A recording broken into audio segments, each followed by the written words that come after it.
So yun naman ay kaya ko nagawa yun kasi nga mayroong nagre-request sa atin ng mga kasama natin na kung tama ba na yun yung gagamitin. Actually sabi ko nga, depende kasi sa diskarte ng mga kasama natin yan sa paggawa ng report, lalo-lalo sa mga opisyal na mga kagaya natin.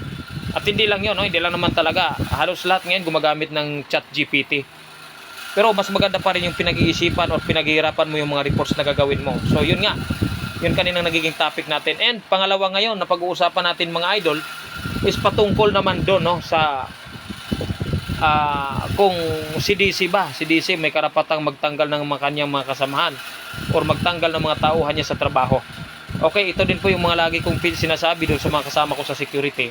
Mga idol, si detachment commander wala po siyang karapatan or si official ninyo, wala po silang karapatan magtanggal ng mga kasama sa trabaho unless otherwise, no, mayroong instruction coming from the HR or sa agency natin na yung tao na tatanggalin. At the same time, mayroong letter request coming from the client na yung kasama nyo or kayo tatanggalin na dyan sa pwesto dahil hindi na nila gusto yung inyong serbisyo.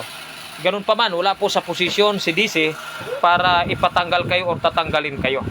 O, sa amin lang, mag-i-issue lang po kami sa inyo ng notice to explain or NTA, no? And then pa-explainin namin kayo para may paliwanag nyo kung ano yung side nyo. At the same time, ipo-forward po namin yan doon sa HR department